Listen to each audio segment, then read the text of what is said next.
பழியஞ்சிப் பாத்தூன் உடைத்தாயின் வாழ்க்கை வழியெஞ்சல் எஞ்ஞான்றும் இல். இந்த குறளை புரிந்து கொள்வதற்காக நாம் ஒரு சின்ன கதையை சிந்தனை பண்ணலாமா? சடையப்ப வள்ளல் அப்படின்னு ஒரு வள்ளல் இருந்தார். அவர் சோழ தேசத்தில் வாழ்ந்து வந்தார். வேளாளர் குலத்தில் பிறந்தார். நிறைய நிலம் நீச்சு, நிறைய விவசாய தொழில் நன்றாக நடந்து கொண்டிருந்தது. விவசாயம் செழிக்க செழிக்க அவரிடம் வந்த பொருளும் நிறைய வந்து கொண்டிருந்தது. அதனால் யாரெல்லாம் தனக்கு வேணும்னு கேட்குறாங்களோ அவங்க யாருக்குமே இல்லை என்று சொல்லாமல் எப்பொழுதும் கொடுத்து கொண்டே இருந்தார். இந்த சடையப்ப வள்ளல் தான் கவி சக்கரவர்த்தி கம்பருக்கு ஆதரித்து அந்த கம்பராமாயணத்தை எழுதுவதற்கு அவர் நிறைய உதவிகள் செய்தார். அதை கம்பன் மறக்காமல் ஒவ்வொரு 100 பாட்டிற்கும் சடையப்ப வள்ளலுடைய பெயர் வரும்படியாக அந்த ராமாயணத்தை அமைத்திருக்கிறார் அப்படின்னு நாம் எல்லாரும் அவருடைய நன்றி அறிதலை அந்த விதமாக தெரிந்து கொண்டு இருக்கிறோம்.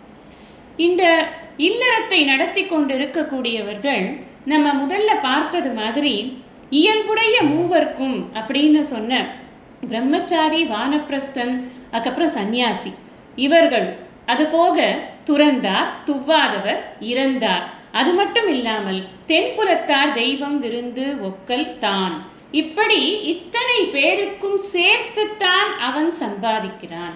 அப்படி சம்பாதிச்ச பணத்தை எல்லாருக்குமாக அவன் செலவு செய்து எல்லோரையும் சந்தோஷமாக வைத்துக் கொள்வதற்கு அவன்தான் முக்கியமான காரணமாக இருக்கிறான் அப்படின்னு நாம இந்த அறநூல்களின் மூலமாக தெரிந்து கொண்டு வருகிறோம்.